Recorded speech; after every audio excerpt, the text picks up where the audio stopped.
tayo muna magala dito sa City of San Pablo, City of Seven Lakes. Here we go! Ang isa sa reason why kami nagpunta rito ay para matikman ang pinagmamalaki nilang taho with ice cream. Tara at puntahan na natin.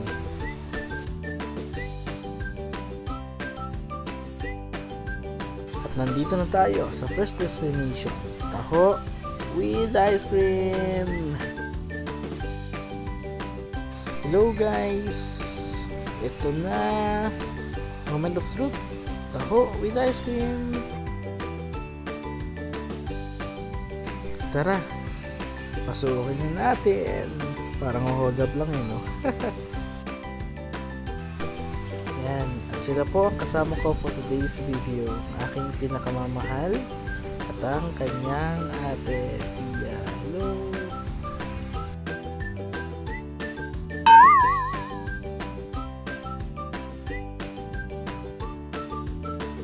At ito guys, ang order namin, isang ube de leche with taho.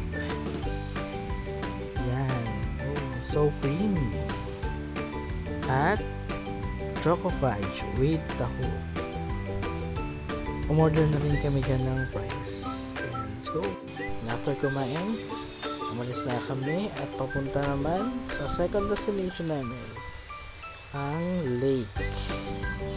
Ito, medyo pataas dito yung daan. Ako, nakakapagod dyan. Hindi na sanay maglakad no?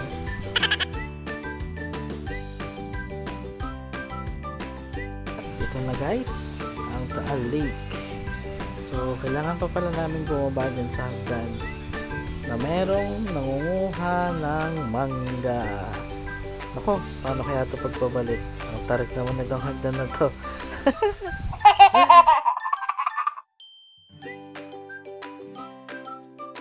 At ito guys, baikot ng lake. Let's go!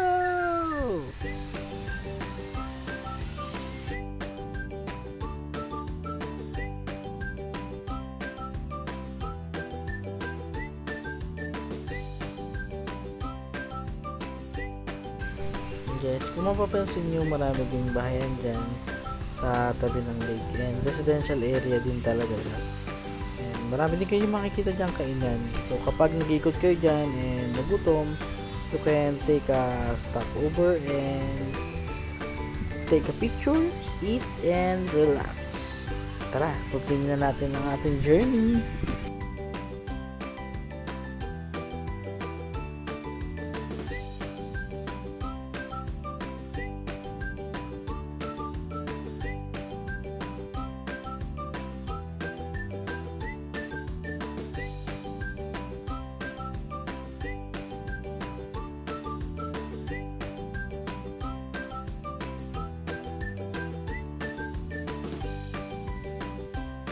Kung makikita natin is paikot lang talaga yung route niya and naka one way yan guys.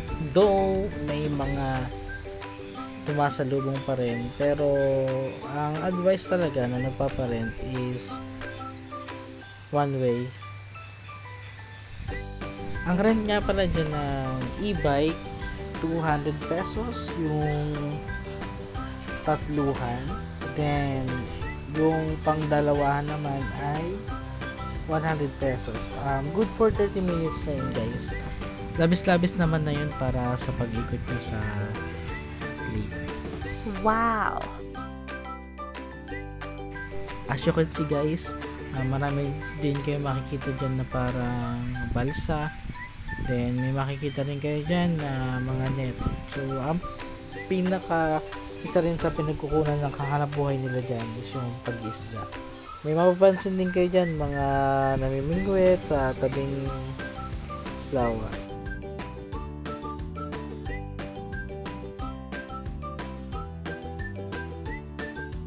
Maganda siya mapuntahan guys kasi ang sariwa ng hangin and good for relaxing din talaga kapag ang hanap nyo ay peace of mind, then bonding with your family and friends. Diyan, good for recommendation. And talagang may sasuggest ko na maganda siyang ikutan. Yun lang guys, and sana nag-enjoy kayo.